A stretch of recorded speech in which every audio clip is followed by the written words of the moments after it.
Hello विद्यार्थियों, पिछले video में हमने बात की थी तीसरा चैप्टर आनुवांशिकी, जिसमें पहले वीडियो में हमने बात की थी मेंडलवाद की। दूसरे वीडियो में हमने बात की थी आनुवांशिकी शब्दावली और तीसरे वीडियो में हमने बात की थी मेंडल के आनुवांशिकता के नियम। आज अपन बात करेंगे मेंडल की जो आनुवांशिकता के जो 3 नियम दिए गए थे, प्रभाविता का नियम, पृथक्करण का नियम और स्वतंत्र अपव्यय का नियम। इन 3 नियमों का क्या महत्व है। पहला मेंडल के आनुवांशिकता के नियमों के महत्व की बात करते हैं। तो पहला नियम क्या था? प्रभाविता का नियम। प्रभाविता का नियम क्या था?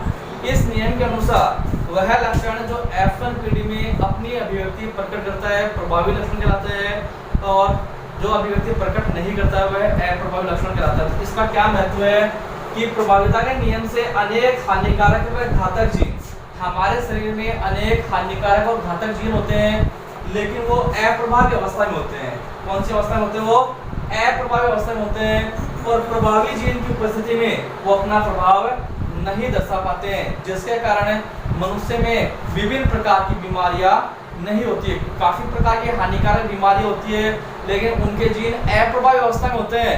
तो अप्रभावी अवस्था में होने के कारण प्रभावी जीन की उपस्थिति में अपना प्रभाव नहीं दिखा पाते हैं। दूसरा, पृथक्करण के नियम से जीन संकल्पना की पुष्टि होती है। जीन संकल्पना क्या है कि मानव के अंदर प्रत्येक जो लक्षण है वो एक जीन के द्वारा कंट्रोल होता है, अर्थात अलग अलग लक्षण के लिए अलग अलग प्रकार की जीन पाई जाती है।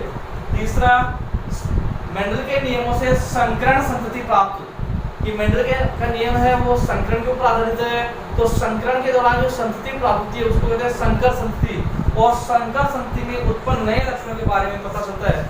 इस जो नई संतति प्राप्त हुई है उस नई संतति में कौन कौन से नए लक्षण देखने को मिले।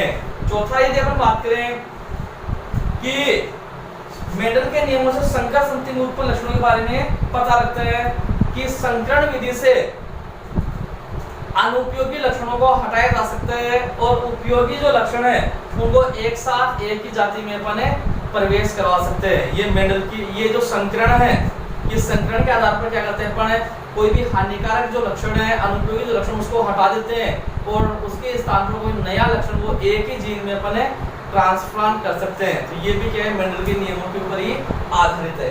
इसके अलावा अपन बात करते हैं कि अनेक रोग प्रतिरोधक जो किस्में हैं या उन्नत लक्षणों वाली जो किस्में हैं उनका डेवलपमेंट भी अपन के मेंडल के नियमों के ऊपर आधार पर ही करते हैं। इसके अलावा मानव जाति में सुधार के लिए एक शाखा है यूजेनिक्स, सुजननी की, वो भी मेंडल के नियमों के ऊपर ही आधारित है। अब इस पार्ट का लास्ट टॉपिक है बैक क्रॉस। कौन सा है? बैक क्रॉस, संकर पूर्वज संकरण।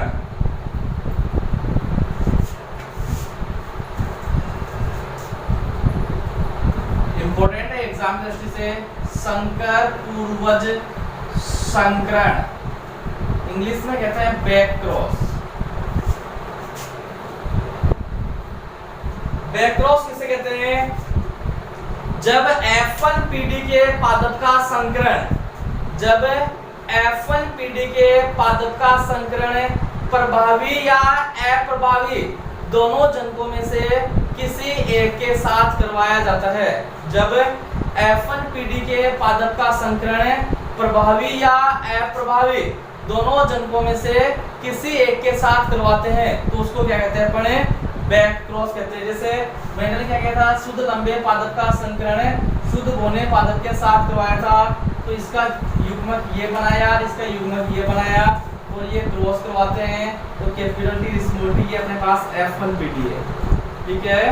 F1 पीढ़ी ये है P1 पीढ़ी, जनक पीढ़ी ये प्रभावी और ये अप्रभावी।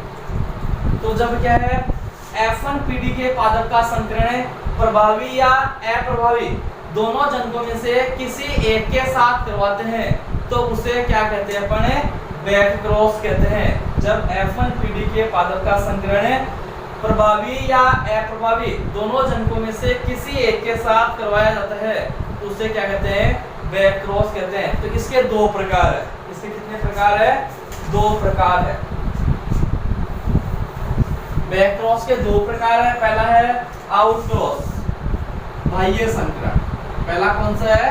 बाह्य संकरण, इंग्लिश में कहते हैं आउटक्रॉस। किसे कहते हैं? जब F1PD के पादप का संकरण, F1PD कैसी थी? कैपिटल टी और स्मॉल टी। ये क्या है? F1PD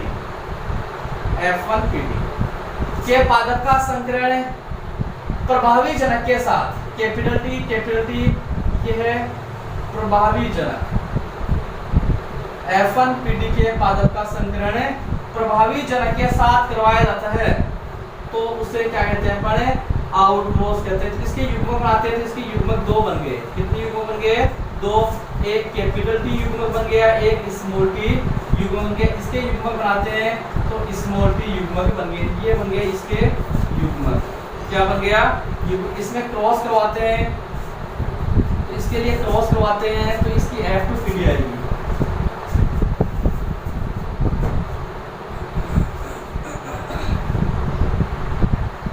यहाँ कैपिटल टी स्मॉल टी, इसका क्रॉस इसके साथ, कैपिटल टी इसका क्रॉस इसके साथ, small capital T small T, ये F2PD है। क्या आ गई? F2PD। इसका लक्षण स्वरूप देखें, लक्षण स्वरूप तो ये भी लंबा है, ये भी लंबा है तो 100% लंबे पादप।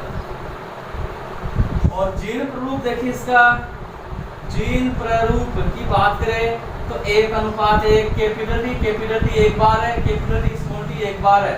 तो किसे कहते हैं? आउटक्रॉस। जब F1PD के पादप का संकरण प्रभावी जनक के साथ करवाते हैं तो इस प्रकार प्राप्त जो F2PD है उसका लक्षण रूप 100% लंबे होगा और जीन प्ररूप 1:1, एक पादप समयुग्मजी लंबा होगा और एक पादप विषमयुग्मजी लंबा होगा। ये कहलाता है, क्या कहलाता है? आउटक्रॉस। दूसरा प्रकार की बात करते हैं, टेस्ट क्रॉस। इसी का दूसरा प्रकार है टेस्ट क्रॉस, परीक्षण संकरण। टेस्ट क्रॉस हिंदी में कहते हैं परीक्षण संकरण। जब F1PD के पादप का संकरण, F1PD capital T small T, ये है F1PD। जब F1PD के पादप का संकरण अप्रभावी जनक के साथ करवाते हैं, ये है अप्रभावी जनक। जब F1PD के पादप का संकरण अप्रभावी जनक के साथ करवाते हैं तो इसकी युग्मक बनाते हैं तो कैपिटल टी युग्मक बन गया, स्मॉल टी युग्मक बन गया। इसका युग्मक बनाते हैं तो स्मॉल टी युग्मक बन गया। ये क्या इसका युग्मक है? इनका क्रॉस करवाते हैं, संकरण करवाते हैं।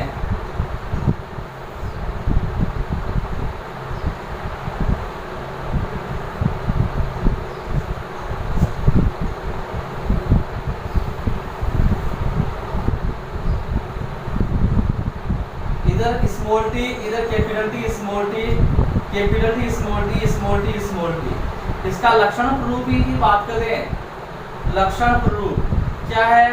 1:1। ये विषमयुग्मजी लंबा है, ये समयुग्मजी बोना है। और जीन प्ररूप की बात करें तो जीन प्ररूप भी क्या है? 1:1। अर्थात टेस्ट क्रॉस तो किसे कहते हैं? जब F1PD के पादप का संकरण अप्रभावी जनक के साथ करवाते हैं तो उसे टेस्ट क्रॉस कहते हैं, जिसका लक्षण प्ररूप और जीन प्ररूप अनुपात 1:1 प्राप्त होता है। जबकि आउट क्रॉस में क्या होता है कि F1PD के पादप का संकरण प्रभावी जनक के साथ करवाते हैं तो उसका लक्षण प्ररूप अनुपात 100% लंबे होते हैं, जबकि जीन प्ररूप अनुपात 1:1, उसमें 50% समयुग्मजी लंबे, 50% विषमयुग्मजी लंबे प्राप्त होते हैं। तो इस प्रकार से क्या होगा? ये बैक क्रॉस। किसे कहते हैं? Back cross. जब F1PD के पादप का संकरण प्रभावी या अप्रभावी दोनों जनकों में से किसी एक के साथ करवाया जाता है तो उसे बैक क्रॉस कहते हैं। बैक क्रॉस 2 प्रकार का होता है, आउट क्रॉस और टेस्ट क्रॉस। आउट क्रॉस किसे कहते हैं?